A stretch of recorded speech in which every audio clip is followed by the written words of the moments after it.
On a rainy night in the big city, a body falls from a fancy building onto a car while a person watches from the balcony as the police arrive. A moment later, at the station, two detectives are interrogating Vincent Stevens, who swears he didn't do anything and it was all a setup, but the detectives just ask him to tell the story from the beginning.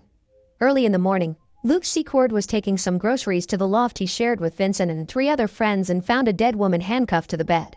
Panicking, he called Vincent for help, and as soon as he arrived, he told Luke not to call the police until all five of them were there. Luke explained the door was locked and the alarm switched off when he arrived, which meant only one of them could have done it. Dr. Chris Vanawan arrived shortly afterward and accidentally mentioned his half-brother's name when he saw the body, which Vincent thought indicated he was suspecting him. As Marty Landry also arrived, Chris moved the woman a bit to look at her face, but nobody recognized her, and they all swore they had nothing to do with her. Luke, Chris, and Marty are also being interrogated by the police, pretending they don't know anything about the loft, which is a lie. A year ago, Vincent invited his friends and their wives to the grand opening of the latest apartment building he designed. Chris was approached by Ann Morris, who worked as an assistant for City Councilman Joel Kotka, and they had a little chit-chat before parting ways. However, Ann left quite an impression on him and continued to look at him across the room whenever she could. In the middle of the party, Vincent gathered his friends and showed them one of the lofts in the building, which would be perfect to use as their private oasis to get away from their wives with no trace. He wanted to get together this place with his friends, but Chris and Luke said they didn't do that kind of thing. Meanwhile, Vincent continues to tell the story of what happened earlier in the morning. The friends were sharing a drink when suddenly, Marty freaked out when he found a knife under the covers and a message written with blood behind the pillow, Fatu nos iambit, which is Latin for fate will link us. Chris translated it because he knew Latin, but he also pointed out there was a grammar mistake. It was then that the last friend and Chris's half-brother, Philip Williams, finally arrived and Luke immediately jumped on him, calling him a sadist, but the other men quickly separated them. Philip was with his in-laws last night so it couldn't have been him, but Vincent had no alibi because his wife took the kids on a trip. Chris was in trouble too when the others discovered he didn't have his key with him while they did, but Chris reminded them the alarm was off, so this wasn't the work of an outsider. Those 5 keys are the only ones in existence, and how they obtained them triggers another flashback. During Philip's wedding party, Vincent told his friends that he finally finished furbishing the loft and gave each of them a key, although Chris didn't take his. Marty quickly started looking around the party to see which girl he could take to the loft first and chose a young woman that turned out to be Zoe Trauner, Philip's sister, who was all grown up now. Philip grabbed Marty for his inappropriate comments and threatened him with worse if he ever come close to her. Meanwhile, Chris got to meet Ann again and told her he guessed she was Joe's mistress. After she flirted with him, Chris accepted taking her out for coffee and went to ask Vincent for the loft key, clarifying he wouldn't use it for what Vincent thought. Back to the morning story. Chris insisted someone in the group was hiding something, so Vincent remembered a peculiar incident some months ago. The friends and their wives had a dinner party at Chris's house. As always, Marty had too much to drink, and while the group discussed the subject of polyamory, he almost told everyone about the loft, but Luke stopped him just in time by discreetly pushing his chair to make it look like a drunk accident. Afterward, Luke took his diabetic wife to the bathroom to help her with her insulin shot and found Philip getting high, but he said he was just taking something for his upset stomach. Because of the knife and the Latin phrase, Vincent was sure someone was trying to set them up, which meant someone had revealed the secret to a person outside their group, and he wanted to know who was in trouble. Chris started having a trip of his own down memory lane then. He had begun taking Ann to the loft, to do exactly what he said he wouldn't. One evening, he confessed his love to Ann, saying he was sick of keeping their relationship secret and that he was willing to divorce his wife to be with her. Ann didn't take this well, pointing out he only knew her superficially, and confessed she was actually a call girl before leaving the apartment. In the meantime, the detectives ask Marty about why he and his wife aren't together anymore, so he tells them about the day he cheated on her some months ago. Vincent got 2 extra VIP tickets for a commercial real estate convention in San Diego, so he invited Luke and Marty to go with him. While they were at the bar, they were approached by Philip's father-in-law, Hiram Fry, who was there with a woman that wasn't his wife. To gain the men's silence, he told Vincent to call him after the trip to discuss some business opportunities together, and he also paid for their drinks before going back to his table. The friends were surprised to see that Ann and Joe were also there with Hiram, and it is shown Ann kept ignoring Chris's calls. Afterward, they were approached by 2 women, Dana and Sarah Deakins, who drank with them for a while before they all decided to move somewhere private. Dana and Marty found a private spot for themselves while Vincent and Sarah got together in the pool, not caring that Luke was still in the room. For a couple of seconds, Luke watched them with jealousy in his eyes, but eventually it became too much and he left. Vincent is also telling the detectives about San Diego, but he also mentions he's already broken up with Sarah. Then he continues his story about the morning of the crime. While the others argued, Vincent grabbed an open bottle of wine that was lying around and went to throw it in the trash, but Luke stopped him, realizing he was doing it because he was there last night and he was getting rid of the evidence. Luke wanted Vincent to tell the others, but at that moment, they were interrupted by the doorbell. Chris asked who it is through the intercom and found out it was a realtor coming to see the loft, which apparently was up for sale, and the person that called her was Sarah. After Chris told her it was a mistake in order to send her away, Vincent admitted Sarah was the dead woman on the bed, who Luke and Marty didn't recognize because they were drunk that night in San Diego. Vincent also admitted he and Sarah had been seeing each other for a while and were together in the loft last night, but after she asked for more than just a fling, he broke up with her, and he swore she was still alive when he left. It still didn't explain why someone listed the loft, and Chris began remembering another important incident then. One afternoon, he followed Anne into a store, wanting to convince her to get back together.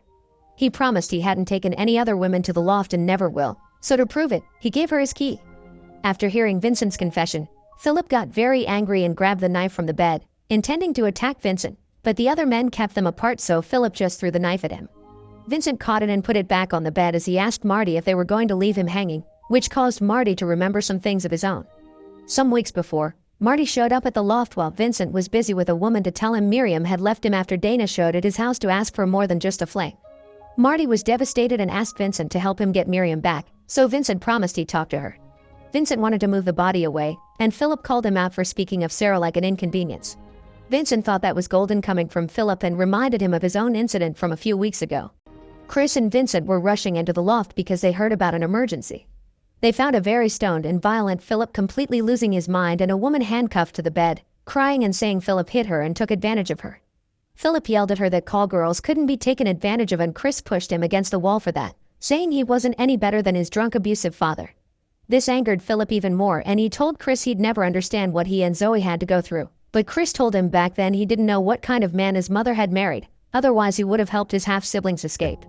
After freeing the girl from the handcuffs, Chris gave her all the money he had and begged her not to go to the police. The girl left saying she won't, but only because her testimony would be useless if they didn't back her up.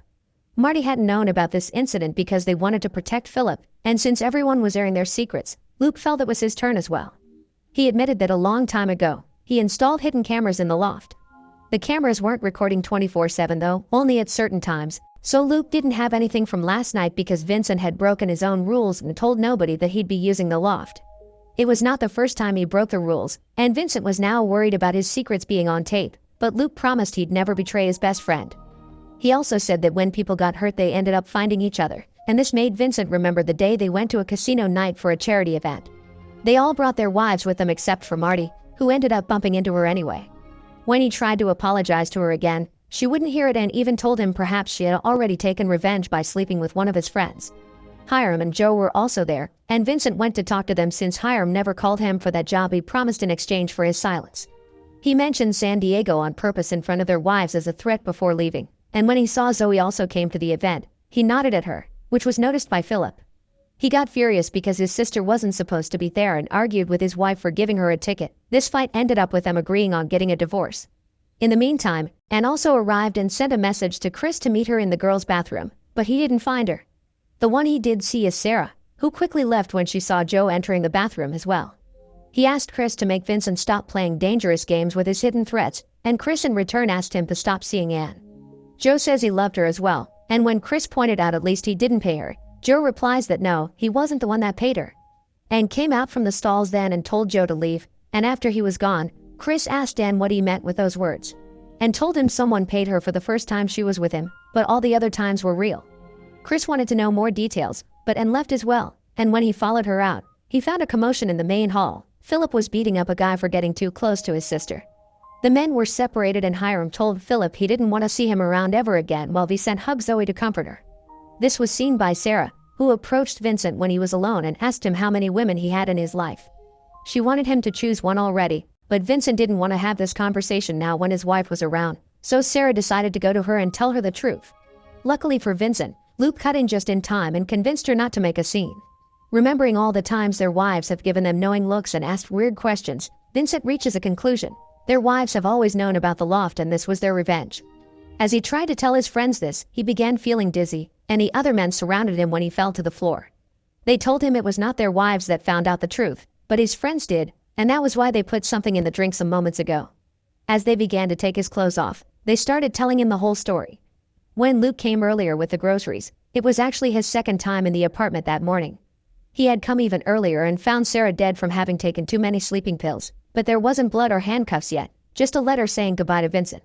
He called Chris, Philip, and Marty, who started arguing over if calling the police or helping Vincent, so Luke told them about the camera so they could make an informed decision. He showed them the recordings of all the women Vincent took to the apartment, revealing his real nature. He had been betraying his friends all along. Vincent had slept with Marty's wife the night after Marty asked him to talk to her, with Zoe multiple times since Philip's wedding, and once with Anne as well. Vincent paid her to get Chris's attention and make him accept the key. They agreed to set up a trap for him as revenge, so Marty, Chris, and Luke went out to be seen in public in order to have an alibi while Philip stayed in the loft to make a messier crime scene by getting stoned, then handcuffing Sarah, cutting her up, and using her bloody hand to write the message on the headboard. Now that they had Vincent, they could finish setting up the scene.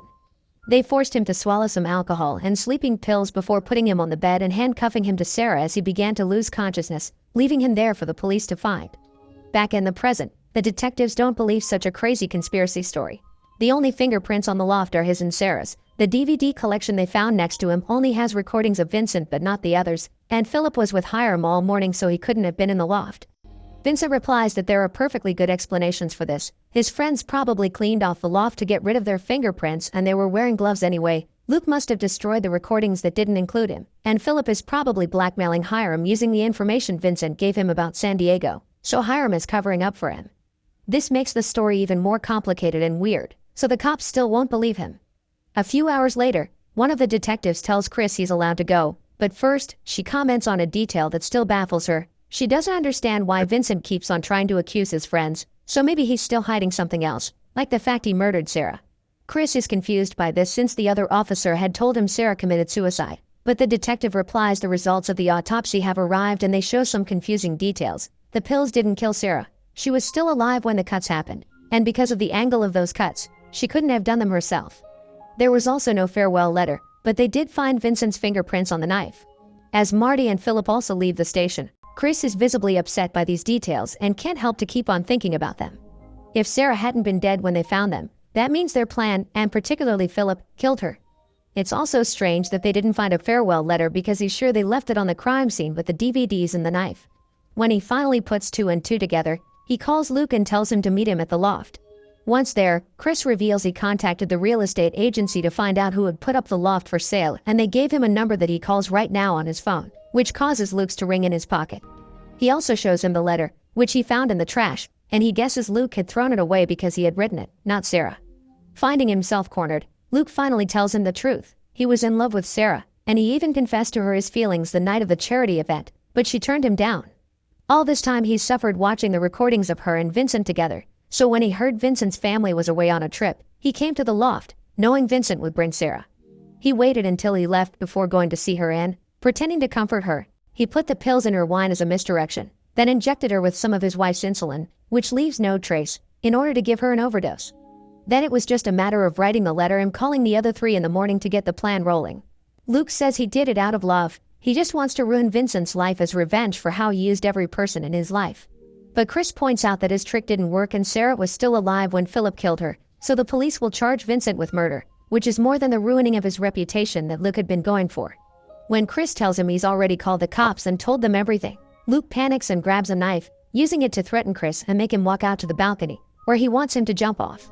Chris takes out the farewell note from his pocket, saying he'll jump with it, so Luke jumps on him to try to steal it.